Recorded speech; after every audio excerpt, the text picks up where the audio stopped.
fat kid mind that I was, yeah, brisket. I just made a combination. It's like a bready style of biscuit. And I was like, oh, that Red Lobster cheddar biscuit, that must mean that's brisket. Yeah, and that so, makes sense. And so I referenced it a couple of times at this table with a bunch of smart people, a few of them white. And like, thank you, Eve Modzelewski and Kareen Williams. It's probably not their last names now, but for not yelling at me and laughing at me in my face. But I did that. Like, I did that. And then like years later, I was so shamed, right? And so on Wednesday, I was thinking of... I said Mr. Bean. What I meant to say was, now I can't even remember it now. What is it? The one with the crazy music? Benny Hill? Benny Hill. Benny Hill. And I'm just like, oh man, there must be so many white people laughing at me right now. And like, yeah. Next week. So yeah, I'm embarrassed by that. Next week when you come on, you can tell us how you're embarrassed by how you forgot the name of the show again while you were telling us about how you were embarrassed that you said. I know, right? I've really got to get like a tattoo right here that says Benny Hill or something. Benny Hill. Yeah. Anyway. Well, fortunately, guys. I mean, I profusely apologize. I think we all have those things that we can't forget. And damn it, concussions. Why can't you make me forget the things that I'm embarrassed by? Like, I forget the good stuff. I want to forget the bad stuff. We need a Morty's Mind Blowers episode. I'm deep into Rick and Morty right now. Just started season 5. Freaking love that show. Why are you white people keeping that from me? The joke density. And welcome to Debatable, by the way, a fake television show that is named after a combination of one word, debate, another word also involving the word bait. It's a show where we debate nothing. And Alabaster, how are you feeling today? It's Mother's Day weekend, man. That was a not your best jump pass, but I'm feeling great. And straight out of bounds. We're going to start today we're actually going to talk about the Miami Heat, but from the perspective of the 76ers. And Joel of the Embiid, other team, of course. Yes. Joel Embiid has cleared concussion protocol, and there's optimism that he'll play. How much of a chance would you give the 76ers tonight if he does return? So we are getting, and by the way, it was masturbate. That was the joke I was making. We are getting breaking news that Joel Embiid is you guys got that? Oh, okay. We're getting breaking news via a competitor newsbreaker, Shams Charania, that Embiid has cleared concussion protocols. And there's optimism that he'll play tonight. This is exactly, I mean, I don't even remember what the question was. I was too busy doing the thing I joked about. How good are the Miami Heat, I believe, was the question. Do they stand a chance of winning today? Of course they do. Of course they do. If the guy who has been the missing MVP in this series, the best player in this series, shows up, albeit with the whole broken face thing, with the mask on. And the broken shooting ligament. Like, it's also, like, it's not just one break. There are lots of breaks. It's a much lesser MVP. Even though he is as good as he is, he's a lesser version against a better team. I don't know. Like, they could still lose this game too. They might have a better chance if he doesn't show up, because maybe they catch the Heat in a lull, because him showing up and the Heat seeing him is a energy boost. Like, I don't think they win with him. Like, to be honest with you, given you're the state advocating of this, a play dead approach. What else? The whole idea have you been watching these games? Unfortunately, but what you're saying is, like, when an animal approaches you in the woods, there's fight or flight. Domonique's saying just pee yourself and just hope that they get distracted. Hey, are you going to eat a pissy animal? I'm not. I mean, not going to make it. James the last time the Miami Heat were in Philadelphia, stop it, Pablo. The Philadelphia 76ers were urine-soaked animal. They were without Joel Embiid. They were without James Harden. And the Miami Heat lost that game. So absolutely they can win without Joel Embiid or with Joel Embiid. I don't know if having him is going to make things any better, though, because if you think about it, like you mentioned the finger, the face, and all this stuff, and like you're coming in supposedly trying to be the hero. So they're going to give you the ball. The Heat's going to give you all the attention you want, and you're probably not going to beat Joel Embiid, his MVP-ness. You're probably going to be the hurt version of Joel Embiid, and that's not really gonna work out. And so it doesn't matter if he plays or doesn't. I think great pause by I think he wants to play more so. I think he wants to play more so to just make a statement to Ben Simmons. More than anything else. Like, look, everything's broken. I'm playing. What a Friday. Or you did it. Gross. DeAndre Jordan, minus 31. That's awesome. In 30 minutes. Yeah. I had an observation about DeAndre Jordan that I didn't make last time we were all together. how could he look so young in the face, yet look so old in the way that he moves? Like he and Doc Rivers, they cut back and forth, and the way that they move is very similar. It's like a whole. He's like a bizarro back. pit bull. Yeah. Domonique, there are whole edits. There are whole old, edits of very young. defensive possessions with him literally doing nothing. Yeah. Like he's just kind of defending with his eyes, and then the play's behind him, and it's like, all right, next possession. And it's crazy. Like this guy was the scariest athlete in the league, and now he's just kind of like Groot sitting there in the middle of the lane, not really moving. Alabaster's putting lots of really embarrassing stats up there, but I don't care about that at all. I would like to play a game. It's called Make It Make Sense. It's the game I just discovered or just created, and I need one of you to make it make sense. Like, find the rationale, because I can't find one. The rationale for giving DeAndre Jordan extended minutes. What is the strategy? And tanking doesn't count.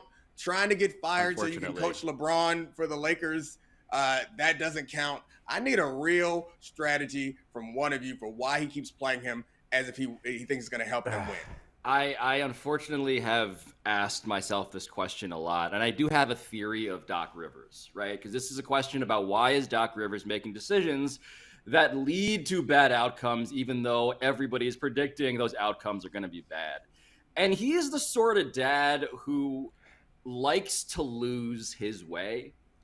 It's like you're not living your life optimally. Like you should learn how to use GPS. He's the no GPS dad. Exactly. That's exactly where your You'll GPS and my never GPS learn. are. You'll never it's learn my your uncle. neighborhood Got if you it. keep on that phone. Yeah, I've heard that before. And, Yeah, and my dad's right. unfortunately- I don't know where my neighborhood is, but I always know where my phone is. Unfortunately, the neighborhood that Doc Rivers is driving around, it's a haunted cul-de-sac named DeAndre Jordan. Like all he's doing is the same stuff over and over and over again, and he should look at the technology in front of him, but he's uncomfortable by that. I think it's the thing, Domonique, also, like there's this larger question too of, right, okay, you're Doc Rivers. You're missing Joel Embiid. Get that interjection card the hell away from me for 5 seconds, Alabaster. I'm about to make, I think, hopefully a better point than my cul-de-sac metaphor.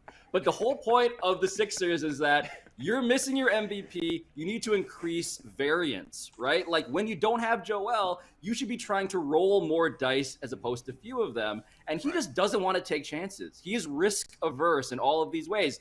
5 out, right? That's what they should be doing. Just shooting a million threes, but Doc doesn't want to lose that way. He wants to lose his way, and so he doesn't want to lose the Mike D'Antoni way. I don't think he knows how to go the Mike D'Antoni way. And I think what's going to happen if you suddenly do that is your team's going to get 160 scored on them because they're going to have fun on the offensive side, but they're not going to do anything defensively. And that's basically it. Like DeAndre Jordan is the closest thing to a deterrent they have on the roster that's not Embiid. And so I'm sure in practice, if he actually practices, that, James Harden has a hard time going around that guy and those arms when he's getting to the rim. So Doc Rivers says, hey, it's probably going to affect a couple other people in the game too. 15 minutes, how's that going to really hurt? But it does. It really hurts because the Heat take big leads and then all of a sudden, Are we going to let Alabaster participate or not? Because I have more to say. Thank you. We all do. This is just a quick one. And Pablo, of course, I agree that Pickle DJ should be put on ice at this point. But my question is they're 14 for 64 from 3 this series. They're giving them open threes with Harden kicking the ball out to them. Who do you want them to play? What's the 5-out lineup that can hit threes and beat this Heat team? I think that they're okay. There may not. I know the question for Pablo. I'm cutting you off. The DeAndre Jordan issue is as much defense as it is offense. So, like, if you want people to hit threes, DeAndre Jordan ain't the guy. If you want people to protect the rim or be able to switch on the perimeter, DeAndre Jordan ain't the guy. So, like, this question or this conversation was about DeAndre Jordan, not necessarily about the optimal 5-out or whatever possession for James Harden. It's about, is DeAndre Jordan a problem? And I was waiting for someone to explain to me why he keeps putting him out there when it's obvious to even novice like me that he's not helping. No, because Doc that card's got to make you smile a little bit. Yeah, I mean, Doc, Pablo. who is driving by feel, is claiming that he doesn't. He's saying that, quote, since there's a lot of analytical people out there in the world, that was our 12th best shot profile of the year, which means we didn't make shots, but we got great shots. And look, Wait, but he didn't actually say shot profile. What do you think he said? Because I had to put shot profile in parentheses. absolutely. He probably just said something that was kind of close, but face snap. He went one of those things. Talking about. He just said Instabook. it was our 12th best of the year. Is what he 12th said. best pro shot moving. full. This is a problem again because it's too close to where he threw his old team under the bus. Where essentially what he's saying is, I created good shots for these guys. I put them in offense that worked, but they ain't hit them. I can't do nothing about that. Or he's saying Daryl Morey ain't got the right guys. I don't know what he's saying, but it's wrong, and he should stop saying it. Yeah, it's something that, Doc does a lot. And I guess the defense of Doc is this card that has just been laid down, which is, yes, it is true. The Sixers shot worse than 30% from three in back-to-back games in November. This is the only other time they've done it in these postseasons. Joel Embiid played in none of the games in question. And I guess my only point here, and then we can get the hell away from this because thankfully Joel Embiid is back, right? Just take 50 threes. Don't take 30 threes. Take 50 threes. Take a billion threes. Take all of the Celtics threes. strategy? Yeah, I mean, yes. I mean, I get your Absolutely. point. That's like a popular way for like March Madness upsets to happen. The problem is this isn't March Madness. And maybe you steal a game, but you can't win like that. You're going to need to find I don't think you do the 53s thing. I think you make Tyrese Maxey your new James Harden. Let him be the more pick and roll creator and distributor and finisher at the rim because he's just better at it. Izzy, he kind of seized that title himself, right? Like he was playing, like he had some MVP-ness. He had almost 30 in game 2. Took over the game. Whatever it takes to get you right and whatever club you have to go to get your mind in the right place to perform, I'm fine with it. But I wouldn't mind getting the hell off the Sixers. But he had a butt. Sorry. No, it's fine. I'll follow your lead. All right. Let's talk about the Heat for a second and what they're missing, by the way. The best charge taker in the league. He had a butt. Kyle Lowry, okay? So there's more defense. Speaking if of he guys who shows had up, a butt, okay? Kyle Lowry. And by the way, without Embiid, what do you have to do? You take advantage of that. Who took advantage of that? Bam Adebayo. 2 great games against Philly. Did exactly what you need to do. And in that second game, really it was a whole lot of Jimmy Butler trying to do too much early on, and then other people sort of took over after that. So, if sort of they feel the read of the room, like there's pretty much nothing that the Sixers can do really to stop them. And I don't think Embiid's going to be that much of a defensive presence if he's, masking and thumbing and everything else. So I think you're looking at 3-0 tonight. Is that enough? You guys done? Is that enough? Yep, Is that enough? I'm good. You good? Okay, I'm good. Great. Alabaster. Okay, we can move on. Second topic. Do you think the Warriors will find a way to slow down Ja Morant tomorrow night? And for all those people who think that guys like Max Strus and Gabe Vincent are just throw-ins and that's the reason that the Miami Heat aren't very good, if I told you Gabe Vincent was, say, Patty Mills, you'd say this roster is amazing. Gabe Vincent's better than Patty Mills right now. Okay, I'm sorry. Let's go. He is. I mean, it's true.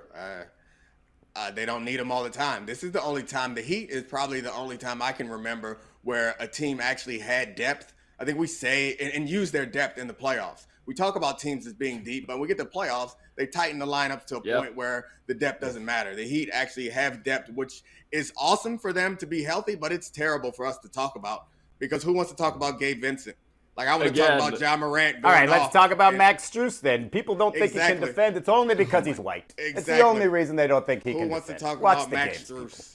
Like, Who wants to? I just love, by the way, that yes, it's not fun to talk about. It's ridiculous that the Heat actually uses their bench. They use everybody except, of course, for Duncan Robinson. Oh, of course, poor Dunky. unbelievable. Poor Dunky. Unbelievable. Is his defense really bad? Because, I know Miami no longer runs on Duncan. They switched to Starbucks. It's crazy. Did it ever? I don't think they used this Cafecito based on my extensive research from listening to a lot more Levitar's Northeast show. transplants since 2020. That's Is right. Cafecito Spanish for cocaine? I don't know, Pablo. You speak Spanish, right? I do. See. Okay, so the Ja question is also, do you think the Warriors will find a way to slow down Ja Morant tomorrow night? The answer to that is not C. It is absolutely no. The Gary Payton Jr. end of it, right? Like, to catch you up on this, he's out for a month.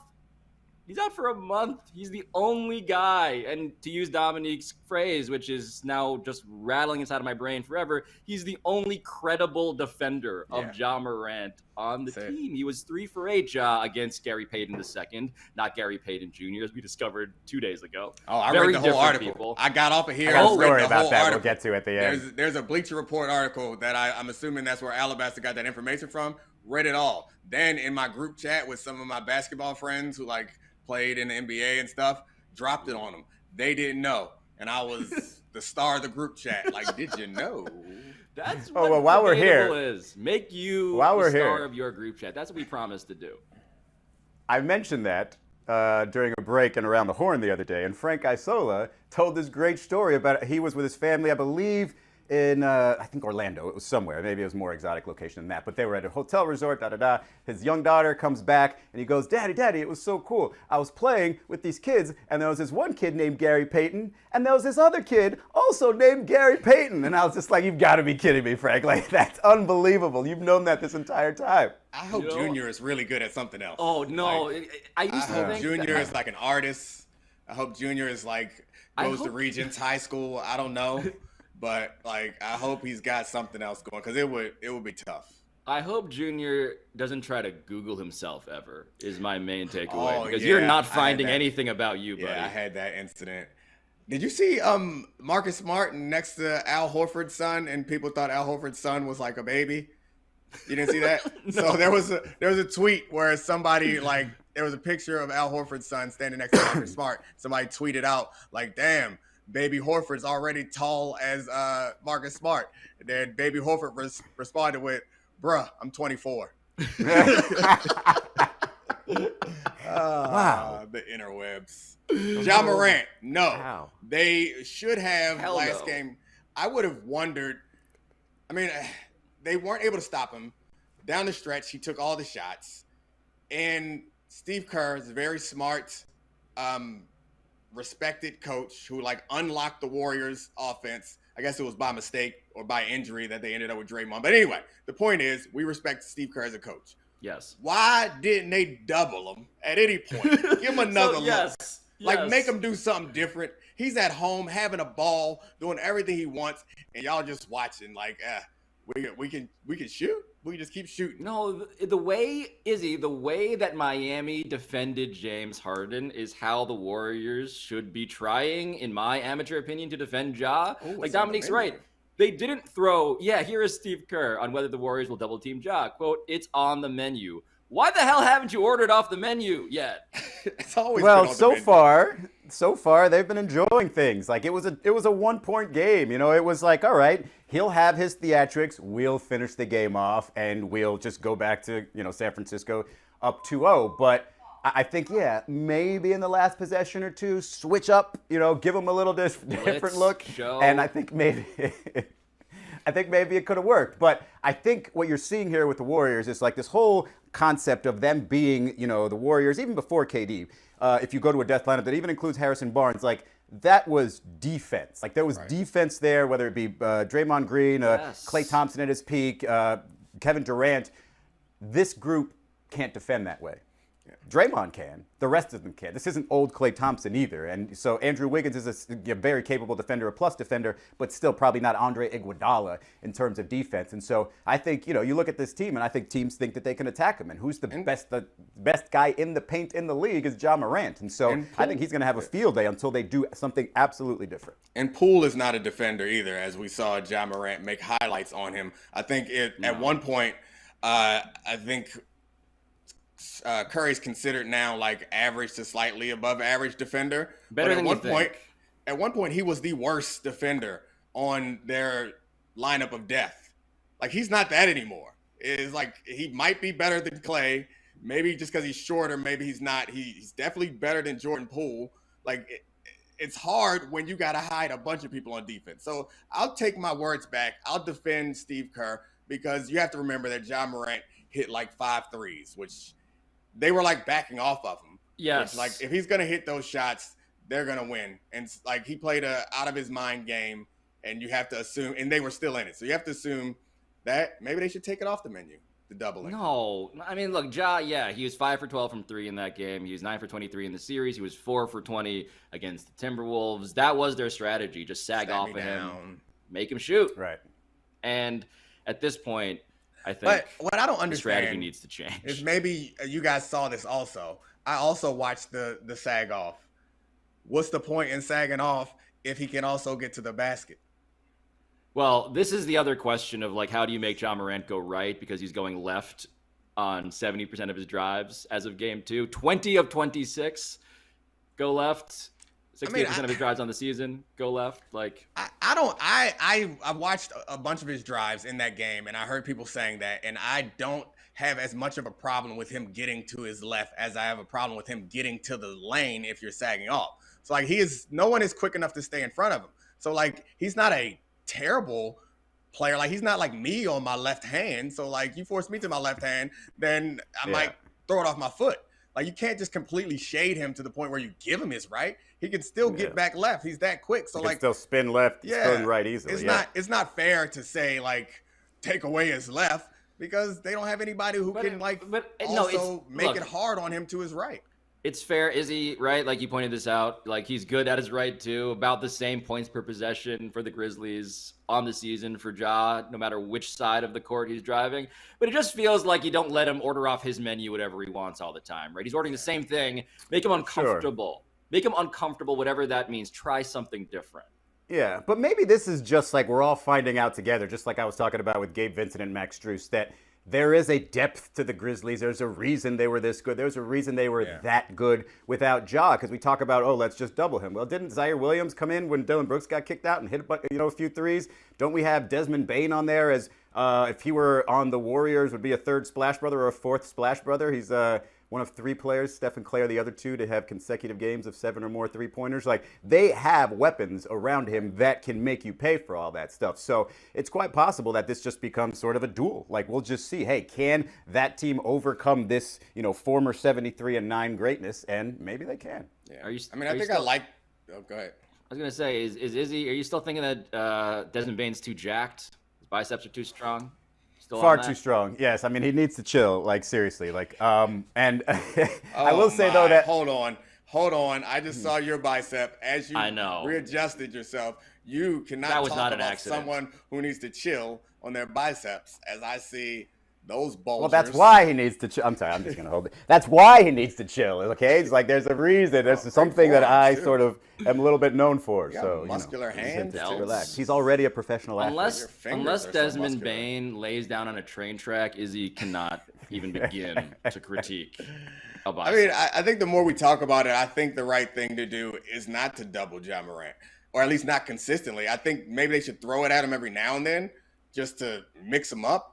But I feel like you're better served trying to corral Ja Morant inside than giving up open threes to the three-point shooters that they have regularly. Like your advantage as the Warriors, supposedly, is that you shoot better than everyone else. So your points per possession should be higher than Ja's if you had a healthy Gary Payton II. But what did you think of what the Timberwolves did, which is essentially early on decided to be physical? Like they were overt about it. Right. And the Warriors, they don't really do that. I don't know if they don't have the personnel for that. Can they do that? Draymond already has a flagrant 2. That guy? He already has a flagrant 2. Yeah, and I don't think I see what you're saying, but I also think that that's not the game that they want to play. You start doing that to the Grizzlies, then it starts happening to your guys too. Like I think the Timberwolves it's already happened to them. Right, it's already happened. But they don't have guys flying to the rim the way Ja so does. So it's a scarier moment when you're talking about being physical with that guy. And that's where you had those moments in the Timberwolves series. Yeah, and I'm just thinking about the players that the Timberwolves have. Like Anthony Edwards is a football player. Like really, he was like one of the best football players in the state. Right. Like he's built like it. He plays like it. He's fine. And as people talk about Karl-Anthony Towns not being aggressive, he's still big as hell. And Patrick Beverley is not scared of physical play. So, I mean, I'm not sure. You look at that roster of the Warriors, you got Draymond, and I'm not sure any of the rest of them want to get knocked down. You know what they need to do? They need to bring in – wow. They need to bring in Gary Payton Jr. Oh, man. Just try it, man. See what he got. What's the worst that can happen? We're sort of dismissing it as, we're just talking the joke about his brother, but that's a huge loss for them. Like the athleticism he brings, the fast break ability he brings, the lob in the half court option, because a lot of guards are caught off by that stuff. Like, it's not a small deal that he's out. And, Dillon Brooks, I think the Warriors are going to have a big offensive game in this first and probably take a 2-1 lead. But Dillon Brooks only missing the one game, I don't think is very fair. No, Gary Payton Jr. plays big in a small package. Okay, I got a question for you guys. That sincerely as a basketball I was clearing out for Alabaster, not to let your joke land or your not land. I got a question for you guys, and that is, why don't they put Kuminga or Wiggins on Morant and try that? Like, we've seen these super athlete guys. Is it just that Wiggins can't focus for a game like that, doesn't have the heart to do it? But why not try the 19-year-old who's a freak athlete, who's 6'8", and can move laterally? I mean, I'm more the Warriors interested are so in the Wiggins hell-bent on shots switching everything, though.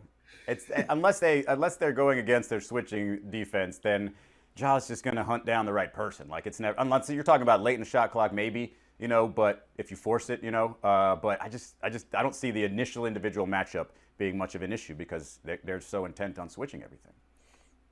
I would like to see the experiment of just like, but this goes back to the whole philosophical question about like, what is defense? Is it just how much of it is athleticism and how much of it is actually something more? Because you're right, Kuminga is one of the great athletes in the league. Yeah, I mean, so Ja Morant, and he's not a great defender. It's a good point. Domonique. So Domonique, by the way, full disclosure, has been going through it. Tested positive the other day. How you feeling, man? You doing? I mean, HIPAA. Jeez. Violation. I feel fine. Your dad should have taught you better, man. Yeah, I feel fine. I was going to say that, like, just to push back on what Izzy said a little bit, is if they just switch, then who cares if Gary Payton II is healthy or not? If they could just switch, so, like, there is some value to I was thinking more on the offensive end also. Right. No, that's what I mean. Oh, okay, I got you. Yeah, so I don't know. It's worth a shot. Because 47, that ain't gonna fly. 47, 8-8. Alabaster / Mr. Cellophane. Mm-hmm. Yeah. I mean, he just came off of a series where he said, I don't feel like Ja right now. And he didn't say he was hurt. It was just because of basically the way he was being played. And so if the Warriors have that in them, they're going to have to show it at some point because he might just continue to do this and force the issue. So Can I ask a question about his daddy? Yeah. Oh, T Morant. Yes.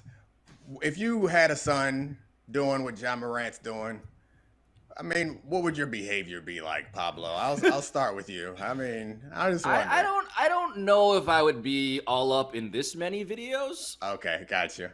So you go Suge Knight strategy? You're not going full P. Diddy? I think that's right. T Morant reminds me of like when I used to watch Manny Pacquiao. He'd have an entourage of 50,000 people, but there's always one guy. 50,000? Yeah, like no, in the boxing ring, it would be like the entirety of the Philippines, just like hanging out, mobbing. Is he still the president? He might be soon, which is a problem for everybody. Yeah, you made him the president. He was like was it Duterte? It's even worse, right? I don't want to talk about him. We're not going to talk about Filipino politics. No. Not while autocrats. We're not doing autocrats. No, not today. Dictators. No. Not while I'm not totally secure in the safety of people in the Philippines at the moment. Respect. But T Morant is the guy in the boxing entourage who always is conspicuously standing and finding the camera and just staring right into it. Yeah. Like his love of screen time does make me it's adorable and also kind of a little much now, man. You're like you're bigger than this. I think the problem is that it's the personality that made him interesting and lovable is also the same personality trait that makes it get a little old. Like he was like seeking the attention. We're like, that guy's fun. And now he's seeking the attention and we're like, oh, chill out. I don't think I would be fishing for attention. I'm not really an attention, grabber.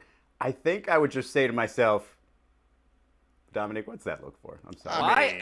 Why is the card not? Why is the silhouette not on the fourth screen yet? There so many opportunities to throw down. You're not an attention grabber. Those are private. Those are private photographs that got leaked. Forget the they got leaked like they were going to the Supreme Court. It was very much private photographs. You're a costumer. Like, I've seen your Halloween costumes. Right. You are trying to win every single Doing it for the team. Oh. Doing it for the team. Okay. Come on, rising tide, and man. I used to think you were self-aware. Look at what Sarah Spain has become on Halloween. I take full credit for that. I feel great about that. I pat myself on the back privately, not on a fake television show. I do that privately. And so if I were Team Morant, Sarah Spain is your Ja Morant. and if that was the case, and which I would love to do here, Pablo, you just sort of failed me a little bit in that respect. I was hoping it would be you. I would just try to have a bunch more kids, because dang it, if another one or two end up like this, this is going to be the life. And so that's how I would treat it if I were the dad. Just try to create more Jaws or more Sarah Spades. Pablo, you were on a roll there, Halloween. I feel like you just kind of gave up. I did give up. I had a literal child and lost all ability to. Okay, I think pointing you at stopped Giannis because I won when I shouldn't have won. You should have beat me one year, and you were like, "F that, that's skewed. F Tony Reali, I'm done with this." I agree. What happened? I agree. Okay. But the Genghis Khan school of fatherhood that Izzy just espoused, I do feel like there's something to that. All right. I still don't know how we didn't get Izzy on a train track as a cutout card. Domonique is well, are we going to go full something. HIPAA violations then? Because we probably know why. Oh, what's he doing? What do you think he's doing? Well, wait. Actually, now I don't know the answer. No, I do know the answer to this. Alabaster's not the card giver. That's right. Oh, Mr. Cellophane is the card giver. Yeah. Mr. Cellophane. You all right, buddy? Sorry. You guys ready for died, so I ready changed for some batteries talk? to dead batteries. So then I had to change again to some new batteries. Yawn me. All right, let's Let's recharge. Giannis, what do you got? Be big. Alabaster / Mr. Cellophane. All right, our question. Do you expect Giannis to figure out the Celtics defense in Game 3? Right on time with the card put down, Selly. Well played. I do. I do, and it's funny to hear Mike Budenholzer, the coach of the Bucks, talk about this, because it sort of emphasizes like why Giannis and any superstar of his caliber, which is a very, very, very, very small group of like 3 people, maybe, if that, why they're so important. It's because Mike Budenholzer's quote about this is like, yeah, Giannis will figure it out. It's like, oh, okay, great. What an employee They kind of paid Mike to do that. Yeah, what an employee to have. Giannis will figure this out. He always does, is basically the quote. And as crazy as it is to outsource any responsibility for solving this problem, it's also kind of true. What is there to figure out? Yeah, no, it's true.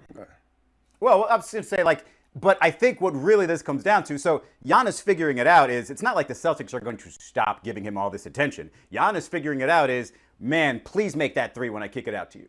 And if a bunch of guys hit some threes, then that's going to mess with the Celtics defense, and the Bucks are going to be as good as they possibly can be offensively. And in reverse, it's pretty much what happened to the Celtics. Game 1, they weren't making those threes, and they got frustrated, just tried to jack up a bunch more, didn't really work out. Game 2, they worked the offense a little bit more, but still hit shots that made them feel good. Not as good for the Bucks. Boom. That's what happened. So I think the team that starts off hitting the more threes and really opening up the offense and really collapsing the defense, I think is going to win that game. And I think Giannis is probably, now that I sort of play this out, probably best suited to be the orchestrator of that for 4 games, more so than Tatum and Brown, who I still have moments where I fear if the offense is not going well for like half of a quarter, they're going to revert back to the it's me or nothing type of basketball. And I don't think it's going to, suit the Celtics very well. Yeah, I mean, I guess my question is, what is there to figure out for Giannis? Because it doesn't seem like there's something new. And Giannis isn't LeBron. Like, that's not his game. He's not Chris Paul. He's not dissect it and figure out that way. Like, what he figured out last year was hyperextend my knee and then score 50 points no matter who they put in front of me. Like, that seemed to be the thing to figure out. So if he's going to go up a level like he did last year in the playoffs, yeah, they'll be fine. If he's not, they won't. Because it's, from my amateur viewing, it doesn't seem like they're doing some big, new, fancy strategy. They got guys who are sturdy and quick enough to give Giannis a hard time. Well, so look, the Giannis will figure it out. Tradition comes from the fact that last postseason, down 0-2 to the Nets. He comes back and is insane, right? More insane even than Kevin Durant in that series, who was transcendent. And then, as Domonique pointed out, yes, hyperextend the knee, down 0-2 to the Phoenix Suns, and you come back and you win the championship. And so it is Giannis. 50-piece from Chick-fil-A. That's right. That's right. And so Giannis, like what the Celtics are doing to him and why he's missed now 15 field goal attempts in back-to-back games for the first time in his career, which is a credit to the Celtics, certainly in large part. What they are doing is they're saying, hey, Grant Williams, hey, Al Horford, take him one-on-one. And we're going to figure it out around that. And can Giannis figure that aspect out? Yes, that's the fundamental and very simple question is, yes, he will pass to his shooters and they will hit more than, and this is absurd, more than the 3 threes they hit in game 2. It was like the second largest disparity in three-point shooting in NBA playoff history, right? So there's anomalies everywhere here, but the center of it is still that dude just figuring out how to overpower you.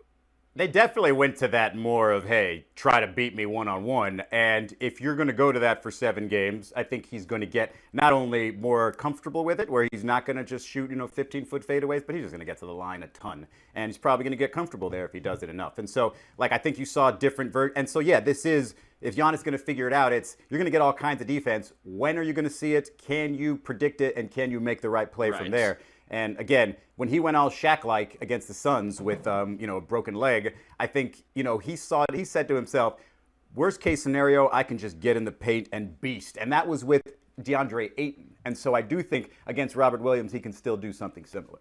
Yeah, look, the Celtics are going to mix up coverages. They're going to sometimes double team, sometimes not. They'll try to confuse him. But Giannis is the sort of guy, Mr. Cellophane / Alabaster, where, he was terrible at shooting free throws. Remember, they were counting down in arenas, 12, 11, 10, and now he's just confident at it. So him figuring it out is actually a pretty remarkable thing in terms of his skill set on a month-to-month basis too. Guys, can I give you guys a take that I think is going to probably age incredibly poorly when Giannis plays really well tonight? Quick game, take it or leave it. Okay, so remember in 2014 when Boris Diaw guarded LeBron? And we're all like, why is this, chubby espresso drinking guy able to somewhat stop the greatest athletic force we've ever seen? And now we're seeing it with Grant Williams on Giannis. I think with guys like this, because of their lack of jump shooting, length doesn't matter. You need a beefcake in the middle to keep him out of the paint. And Grant Williams might be the perfect PJ Tucker, guy Grant Williams, I don't think that's. I think you're misusing beefcake, by the way. But I get your point because I thought beefcake. Well, the was cake is literally built like a beefy square. in this case, I suppose.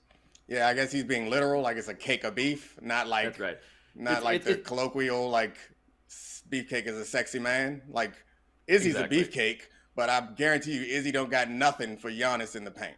This is my opinion. No, if he's in the paint, he's already dunking on me, and I'm staring at his knees.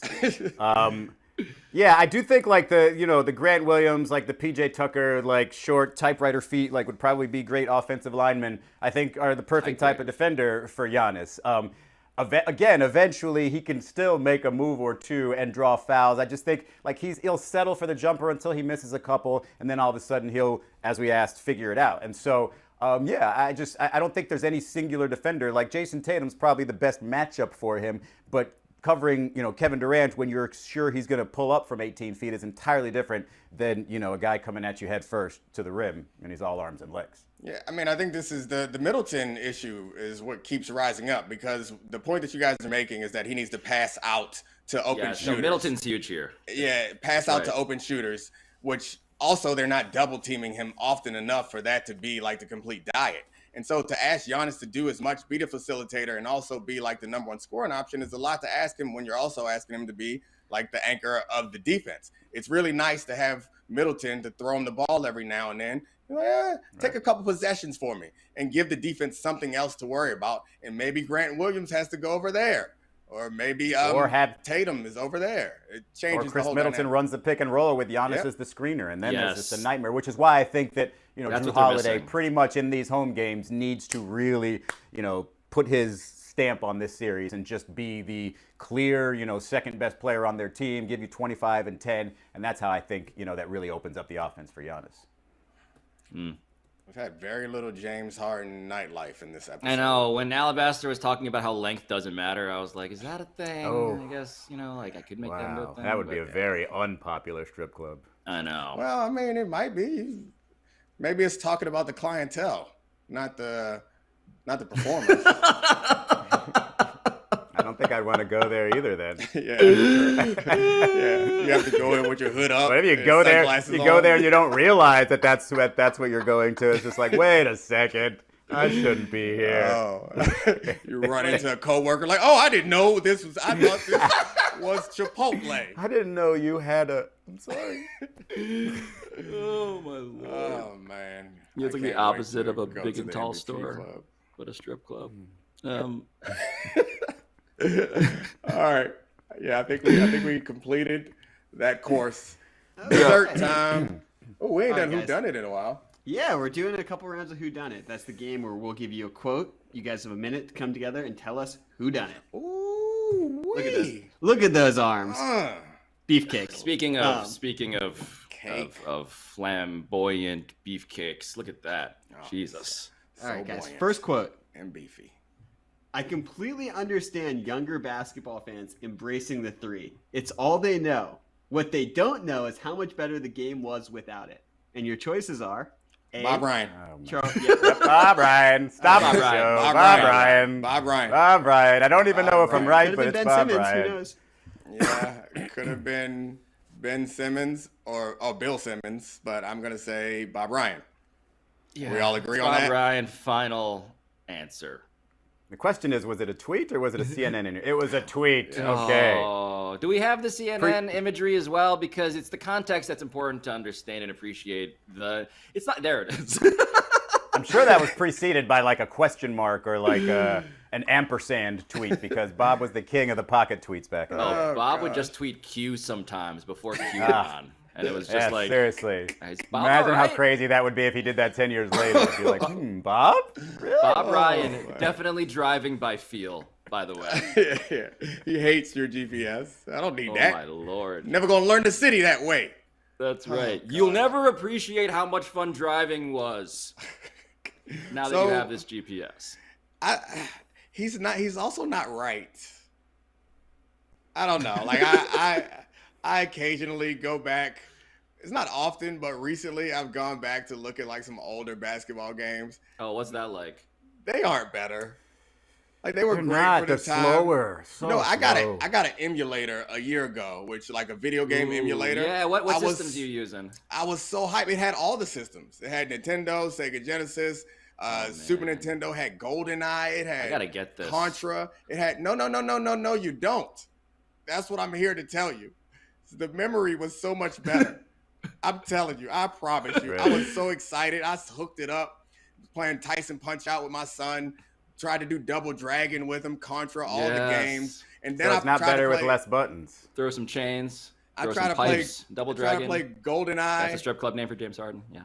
Tried to play GoldenEye. Those games are garbage. Oh, compared to what's GoldenEye. available. The Pablo, play it.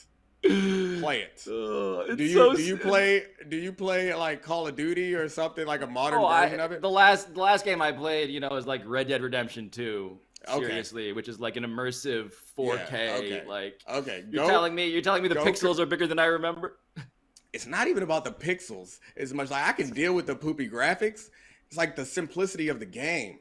We've gotten used to like complex stuff, and that's the same thing in these games. Like those games were so much more simple, and it's not as good. I'm sorry, Bob. Guys, Alabaster, what? can I read you a follow-up tweet from Bob Ryan?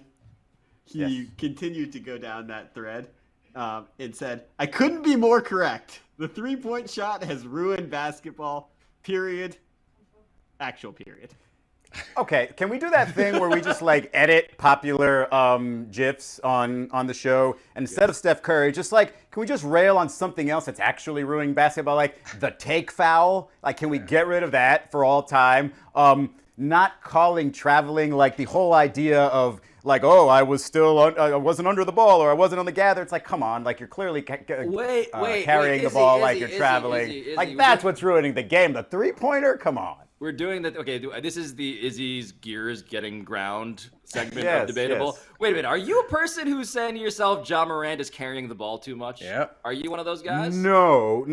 It's not that that part, like, I get that part. Like, the Allen Iverson shift, like, I'm fine with that part. It's just all the steps on the gather and stuff. Like, somebody's taken 5 steps, and he's like, oh, I haven't gathered the ball yet. But you took 5 steps. Like, how have you not gathered the ball? That's clearly traveling. Like, that to me just drives me nuts. It's like the Bob Ryan is like the really old man yelling at the clouds. I'm kind of like the 45-year-old salt and pepper yelling at, like, the birds flying underneath the clouds, something like that. But we're there. Like, trust me, we have so many more better fast break moments if you didn't have the stupid take foul allowed. Like, how are we allowing that still?